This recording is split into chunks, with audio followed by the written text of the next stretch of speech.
Hello बच्चों, नमस्कार। मैं राकेश कुमार। आज का जो सेशन है पॉलिटेक्निक एंट्रेंस एग्जाम का पार्ट नंबर 9 है। इसमें भी पूर्व की भांति आपको 10 क्वेश्चन मैथ के और 10 क्वेश्चन फिजिक्स और 10 क्वेश्चन रसायन विज्ञान के हम आपको हल कराने वाले हैं।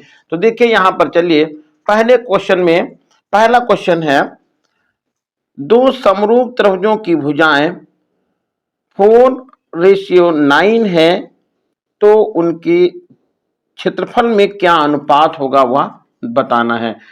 तो देखिए यहाँ पर भुजाओं का अनुपात दिया हुआ, तो क्षेत्रफल में अनुपात होता है। तो क्षेत्रफल में अनुपात आएगा आपका भुजाओं के अनुपात का स्क्वायर, यानी 4/9 का स्क्वायर कर दीजिएगा, यही क्षेत्रफल का अनुपात हो जाएगा। तो 16/81। और ऑप्शन चेक करिएगा। ऑप्शन देखिए यहाँ पर पहला वाला है 16:81, यही ऑप्शन यहाँ सही हो जाएगा। अब आते हैं सेकंड क्वेश्चन की तरफ। सेकंड क्वेश्चन ये है कि द्विघात समीकरण √3x² - 2x - √3 के मूल कौन है वो आपको बताना है। तो यहां हम लिख लेते हैं √3x² - 2x - √3 = 0। अब यहां पर √3 और √3 का मल्टीप्लाई करेंगे तो ये हो जाएगा आपका 3, और 3 के ऐसे दो गुणनखंड करेंगे तो गुणनखंड हो गए हमारे ये दोनों, जिनका अंतर ये 2 हो जाए तो 3 में से 1 घटाएंगे तो 2 आ जाएगा। तो आ जाएगा यहाँ पर √3x² - 3x + x और -√3 = 0, ये लिख लिया। अब आप इसमें कॉमन ले लीजिए, तो कॉमन यहां पर हो गया √3x, पहले पद से बचा x, और यहां पर माइनस है, और यहां 3 को आप समझेंगे √3 और √3, तो एक √3 बाहर निकल गया तो यहां पर √3 हो जाएगा। x को कॉमन चला ही गया। इधर आप प्लस का 1 कॉमन ले लेंगे और हो जाएगा x - √3 = 0। अब x - √3 ये दोनों में कॉमन है, और दूसरे ब्रैकेट में हो जाएगा √3x + 1 = 0। तो अब यहां पर हम लिख लेंगे x - √3 = 0 और x = हो जाएगा √3। दूसरा है √3x + 1 = 0। तो ये हो जाएगा √3x, पक्षांतर करिएगा तो माइनस का 1 हो जाएगा। तो यहां पर आएगा x = -1/√3। तो दो यहां पर मान निकल गए, x = √3 और x = -1/√3। और ऑप्शन चेक कर लेते हैं। ऑप्शन यहां पर देखिए x = √3 और कॉमा -1/√3, तो ये √3 है, माइनस नहीं, ध्यान दीजिएगा। तो ऑप्शन आपका सी सही हो जाएगा, √3, -1/√3। ऑप्शन नंबर सी करेक्ट है। अगला क्वेश्चन आता है, किसी सिक्के को एक बार उछालने पर शीर्ष आने की प्रायिकता क्या होगी, हेड आने की प्रायिकता क्या होगी। तो सिक्के में देखिए एक हेड होता है और एक टेल होता है। तो आपको यहां पर शीर्ष आने की प्रायिकता हो जाएगी 1/2, यानी अनुकूल हो गया 1, टोटल घटनाएं कितनी है 2, तो 1/2। ऑप्शन नंबर सी सही हो जाएगा। अगला क्वेश्चन नंबर 4 है, किसी गोले तथा अर्धगोले के संपूर्ण पृष्ठ का अनुपात क्या होगा। तो गोले का संपूर्ण पृष्ठ कहें तो होता है 4πr², और अर्धगोले का होता है 2 पाई आर स्क्वायर, लेकिन यहाँ संपूर्ण पृष्ठ की बात करिए तो यहाँ पर आपको पाई आर स्क्वायर और ऐड कर देना है। तो अब देखिएगा यहाँ पर कितना आएगा, 4 पाई आर स्क्वायर अपान ये हो जाएगा 3 पाई आर स्क्वायर, ये कैंसिल हो गया तो 4 अपान 3 और ऑप्शन यहां पर सही हो जाएगा थर्ड, 4 अपान 3। अगला क्वेश्चन नंबर 5 है, 3 ठोस गोलों जिनकी त्रिज्याएं क्रमशः 3, 4 तथा 5 सेंटीमीटर हैं, इनको गलाकर एक बड़ा ठोस गोला बनाया गया है, उस बड़े ठोस गोले की त्रिज्या कितनी होगी। तो यहां पर देखिए मैंने लिख लिया ये बड़े गोले का आयतन 4 अपान 3 पाई कैपिटल आर क्यूब, ये हो गया बड़े गोले का आयतन। अब 3 छोटे गोले इससे बनाया गया है तो यहाँ पर 4 अपान 3 पाई R1 क्यूब प्लस 4 अपान 3 पाई R2 क्यूब प्लस 4 अपान 3 पाई R3 क्यूब। अब इसमें 4 अपान 3 पाई ये R क्यूब मैंने इधर लिख लिया, इधर की तरफ आप देखें तो 4 अपान 3 पाई 4 अपान 3 पाई कॉमन है तो आपने 4 अपान 3 पाई कॉमन ले लिया तो बना R1 cube plus R2 cube plus R3 cube. 4 अपान 3 पाई दोनों साइड से कैंसिल हो गया तो R क्यूब बराबर R1 का मान यहां पर देखिए 3 है तो ये हो जाएगा 3 की पावर 3 प्लस R2 का मान 4 है तो 4 की पावर 3 और प्लस 5 की पावर 3, ये हो गया। ये आएगा 3 की पावर 3 आएगा आपका 27 और ये आएगा आपका 4 की पावर 3 64 और ये हो जाएगा आपका 25 और ये 125। इन सबको जोड़ दीजिएगा तो ये 7 और 4 हो जाएगा 11, 11 और 5 हो जाएगा 11 और 5 16 आ जाएगा और यहाँ पर होगा 2 8 और ये 10 और ये 11 का 1 कैरी तो यहाँ पर 1 आ जाएगा और ये 1 यहाँ से ये 2 हो जाएगा तो ये R क्यूब बराबर हो गया 216 तो R बराबर हो जाएगा ये घनमूल का निशान 216 और इसका घनमूल जब निकालेंगे तो घनमूल निकल जाएगा ये 6 और ऑप्शन में देखिएगा ऑप्शन में पहला ही ऑप्शन है 3 ये वाला 6 सेंटीमीटर इसलिए ऑप्शन ए करेक्ट है।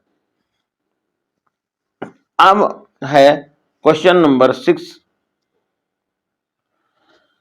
किसी त्रिभुज के निर्देशांक 0,0 4,0 और 0,6 हो तो उसका क्षेत्रफल कितना है वो निकालना है। देखिए यहाँ पर एक निर्देशांक 0,0 है यानी कि हम ऐसे इसको त्रिभुज को बना रहा हूं, ये हो गया और ये हमारा एक है 0,6 तो 0,6 और 4,0 तो ये हम ऐसे बना लिए, ये ऐसे एक अक्ष दिखा सकते हैं और यहाँ पर ये मूल बिंदु आप दिखाइए तो हो जाएगा 0,0, एक निर्देशांक आपका यहाँ से मालूम हो गया। दूसरा निर्देशांक है 4,0 तो आप यहाँ पर 4,0 लिख सकते हैं और तीसरा निर्देशांक है 0,6 तो ये हो जाएगा 0,6, ये लिख लिया। अब यदि इसको हम ऐसे मिला लें तो ये आपका राइट ट्रायंगल यानी कि समकोण त्रिभुज बन गया। अब समकोण त्रिभुज का क्षेत्रफल निकालना है तो ये वाली आपको साइड 4 मालूम होगी, ये 6 हो जाएगी तो आपको क्या करना है 1/2 लिख देना है और यहाँ पर 6 × 4 कर देना है। 6 × 4 का 24 आएगा, हाफ करेंगे 12 होगा और ऑप्शन नंबर यहाँ पर सही हो जाएगा सी। तो शायद आपको ये इस तरह से समझ में आ गया। वैसे भी आप लगाना चाहें तो त्रिभुज के का क्षेत्रफल का स्पेशली फार्मूला है, उससे भी आप इसको हल कर सकते हैं। अगला क्वेश्चन नंबर 7 है, बिंदु -1,3 और 4, -2 से खींची जाने वाली रेखा बिंदु A, B से होकर जाती है, तो आपको ये दिखाना है कि इनमें से कौन सी कंडीशन होगी। तो हम ये कह सकते हैं कि ये यहां पर दो बिंदुओं से होकर जाने वाली रेखा का समीकरण आप पता कर लीजिए। पहले निर्देशांक लिखता हूं तो ये हो जाएगा 1, 3, ये हो गया, और दूसरा निर्देशांक आएगा 4, -2, और तीसरा निर्देशांक हमने लिख लिया है A, B। इसको आप x1 बोल दीजिएगा, y1 बोल दीजिएगा, x2 बोलिएगा और y2 बोलिएगा, और A और B को आप xy कह दीजिएगा, कुछ इस तरह से बोलिएगा। तो दो बिंदुओं से होकर जाने वाली रेखा का समीकरण होता है y - y1 बराबर y2 - y1 अपान x2 - x1, और ब्रैकेट में होता है x - x1। इसमें आपको बारी बारी से मान लिख देना है। y1 की जगह पर आपको y की जगह पर आपको b लिख देना है, y1 की जगह पर आपको 3 लिख देना है, y2 की जगह पे आपको -2 लिखना है, y1 की जगह पे फिर आपको यहाँ पर 3 लिखना है, अपॉन x2 की जगह पर आपको 4 लिखना है, और x1 की जगह पे -1 लिखना है। -1 यहाँ है, यहाँ भी माइनस लगा तो प्लस हो जाएगा, प्लस ये ब्रैकेट में x मीन्स यहाँ a हो जाएगा, और y1 मीन्स फिर आपका यहाँ पर -1 होगा। यानी कि हम यहाँ पर मान डाल के आपको बता देते हैं। y की जगह पर मैं b लिख लेता हूँ, माइनस y1 की जगह पर 3 हो गया है, बराबर y2 की जगह पर आएगा -2, y1 की जगह पर हो जाएगा 3, तो यह -3 हो जाएगा, अपान x2 की जगह पर हो जाएगा ये आपका 4, x1 की जगह पर हो जाएगा -1, तो ये +1 हो जाएगा, और ब्रैकेट में x की जगह पर आपको a लिख देना है, और x1 की जगह पर प्लस का ये 1 हो जाएगा, -1 लिखना था। अब इसमें क्या करना है, b-3 चलिए लगा ही लेते हैं इसको, बराबर ये हो जाएगा आपका -5 अपान ये हो जाएगा 5, और a +1 हो गया। ये यहां से हो गया प्लस माइनस कैंसल। तो अब बचा कितना, b-3 बराबर a +1। अब क्या करिए, यहां पर हम पक्षांतर कर देते हैं, तो a इधर आएगा, ये -b इधर से चला जाएगा इधर की तरफ, ठीक है, और ये -3 इधर था ही पहले से, और ये -1 आ जाएगा, तो a - b बराबर -4 हो जाएगा, a - b बराबर -4। यहां पर थोड़ा सा करेक्शन कर लीजिएगा, देखिए यहां 5 और 5 कैंसिल किया तो -1 ये बचा, तो हम यहां पर लिखेंगे -a और -1। एक बार फिर से इस लाइन को मैं लिख देता हूं, यहां पे इसको हटा दीजिएगा, ये हो जाएगा b-3 बराबर -a और -1।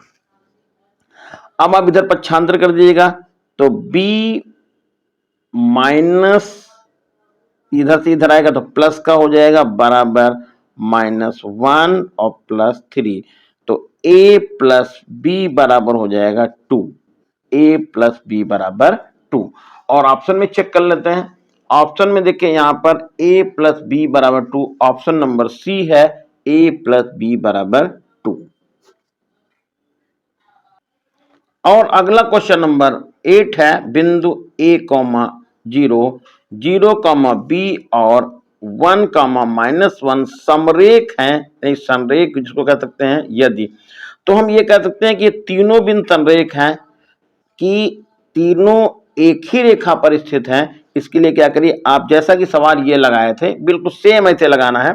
आपको यहाँ पर x1 y1 लिख देना है, x2 y2 लिख देना है, x3 x और y लिख देना है। क्या लिखेंगे फिर से देखिएगा, ये हमारा होगा x, इसको मैं ऐसे लिख देता हूं x1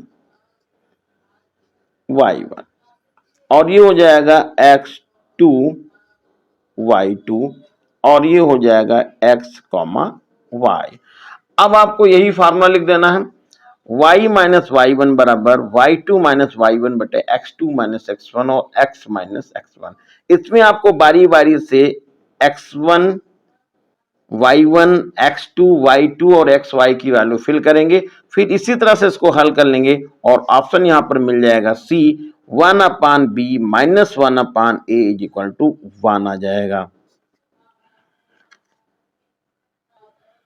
क्वेश्चन नंबर 9 है, त्रिभुज के निर्देशांक दिए हुए हैं ए, बी और सी के।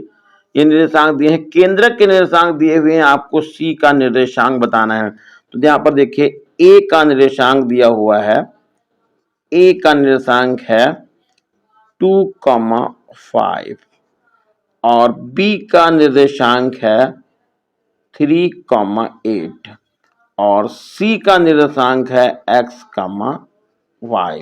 ये हो गया। तो और केंद्रक के निर्देशांक हैं, ये केंद्रक के निर्देशांक, केंद्रक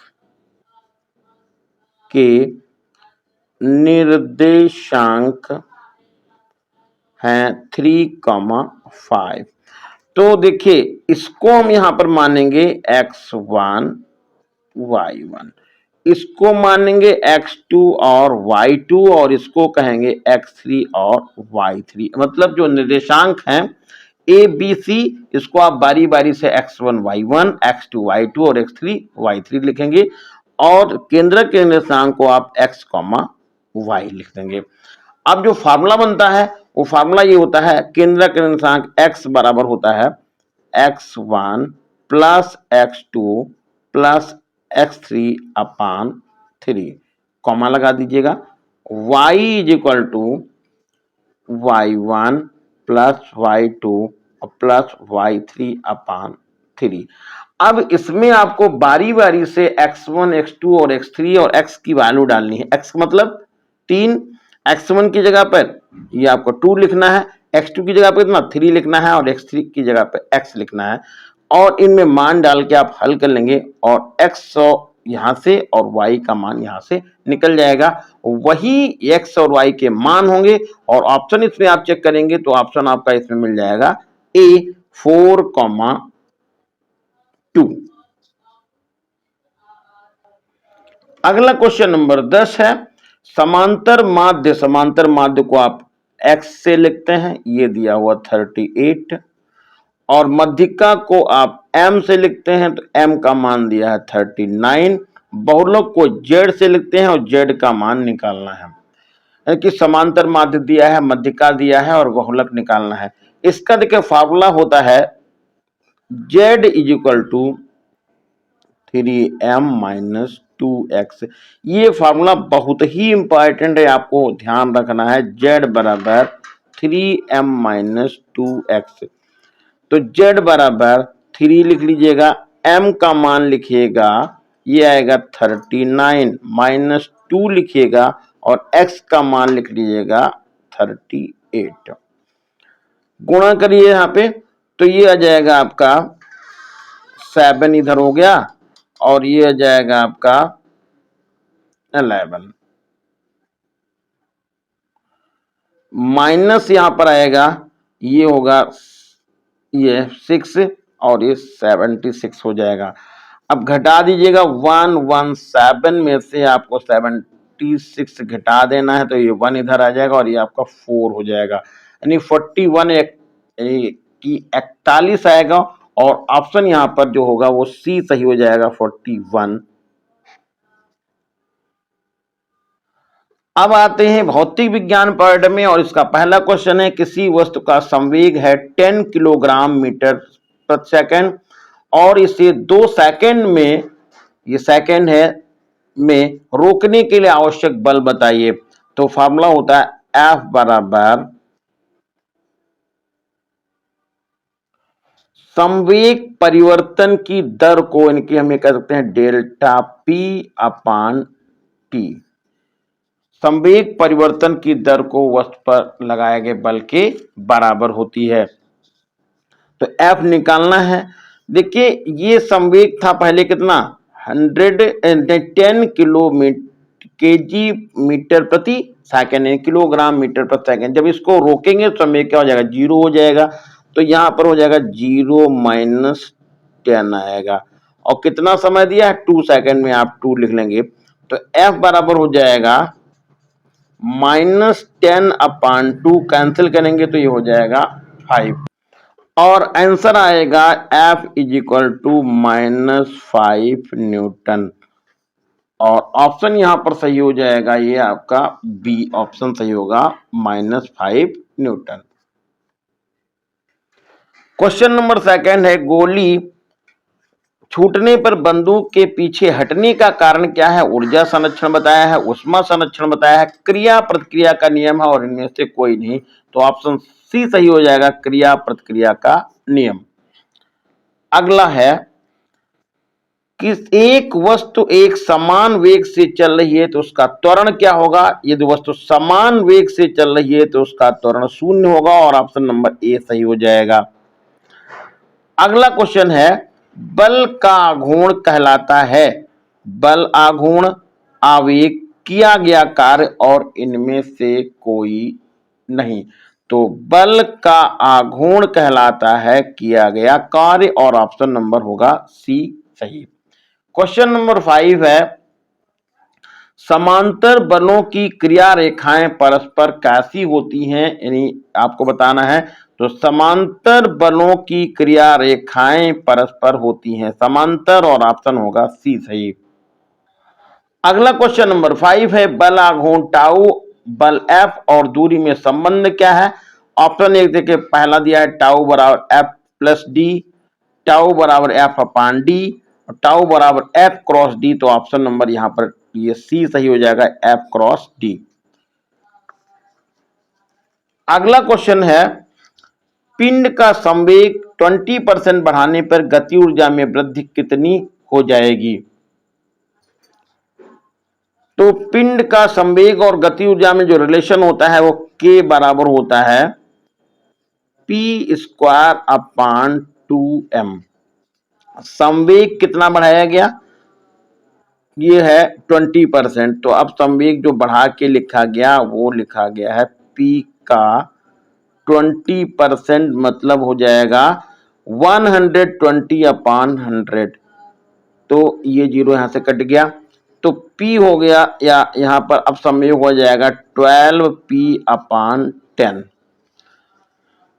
अब गति ऊर्जा निकालने तो गति ऊर्जा यहां पर K1 हो जाएगी 12P स्क्वायर P12P/10 का whole of square into 2m। जरा फिर से ध्यान दीजिएगा, अब जो गति ऊर्जा होगी वो होगी, पहले कितनी थी?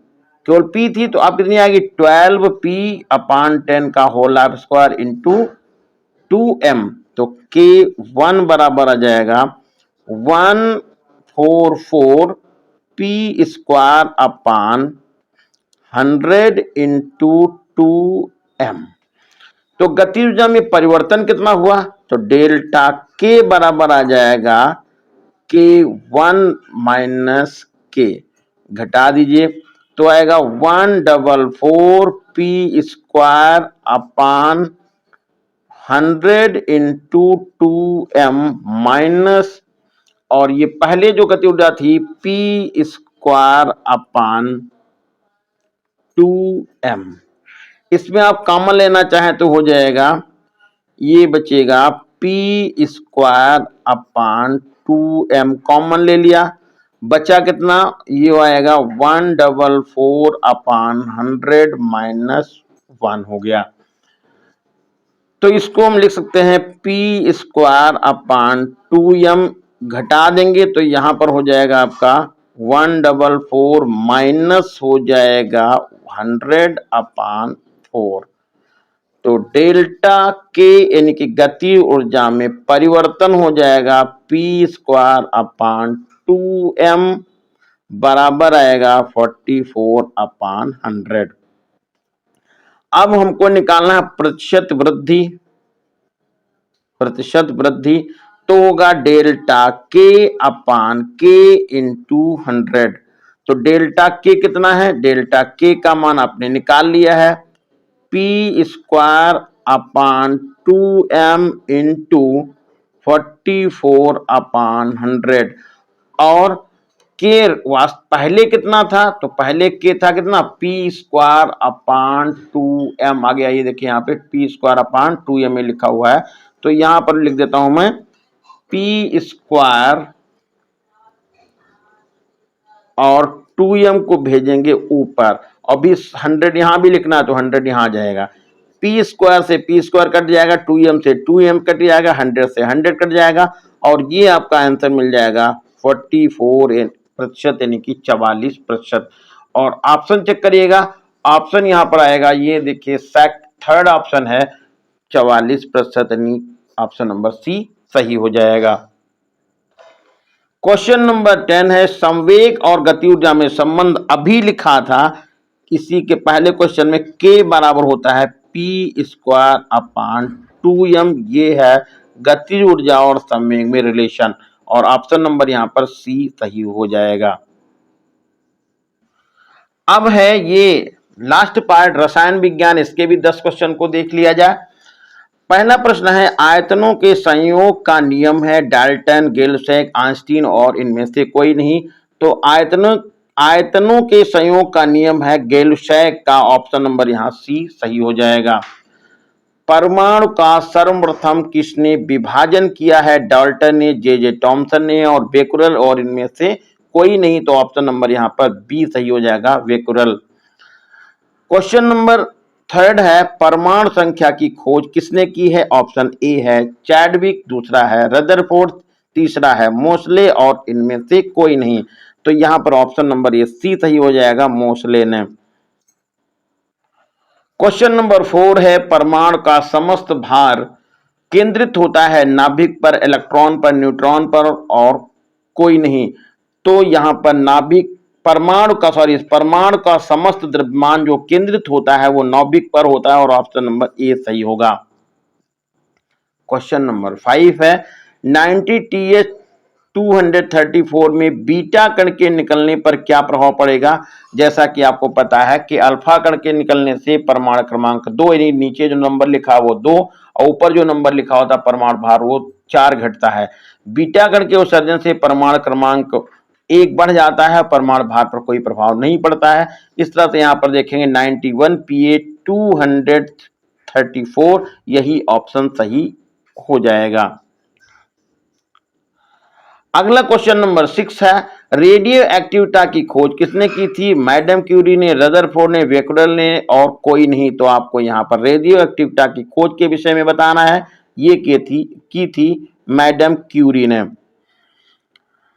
अगला यहां पर देखिए ये आपको H2SO4 का अणुभार निकालना है, तो यहां पर H का आपको ये 1 यानी 2 हो जाएगा, ये 32 होगा, ये 64 हो जाएगा, आपको जोड़ करके यहां पर लिख देना है। ये जोड़ेंगे 2, 32 और 64 जोड़ेंगे तो आएगा 98, और ऑप्शन यहां पर सही हो जाएगा ये बी। क्वेश्चन नंबर 8 है तेल के हाइड्रोजनीकरण की अभिक्रिया क्या कहलाती है, समांगी उत्प्रेरण, स्व उत्प्रेरण, विषमांगी उत्प्रेरण, और है इनमें से कोई नहीं, तो ऑप्शन नंबर यहां पर सी सही हो जाएगा, विषमांगी उत्प्रेरण। क्वेश्चन नंबर 9 है किसी पदार्थ से धन विद्युती भाग का कम होना क्या कहलाता है, किसी पदार्थ से धन विद्युती भाग का कम होना उपचयन कहलाता है, और ऑप्शन नंबर यहां पर ए सही हो जाएगा। अब है इस सेशन का लास्ट क्वेश्चन, स्टेनलेस स्टील क्या है, तत्व है, यौगिक है, मिश्र धातु है, और कोई नहीं, तो जो स्टेनलेस स्टील इसको आप स्टील के नाम से जानते हैं यह है मिश्र धातु, और ऑप्शन नंबर सी सही हो जाएगा। तो ये था आज का सेशन, आप लोगों को कैसा लगा कमेंट करके जरूर बताइएगा। धन्यवाद।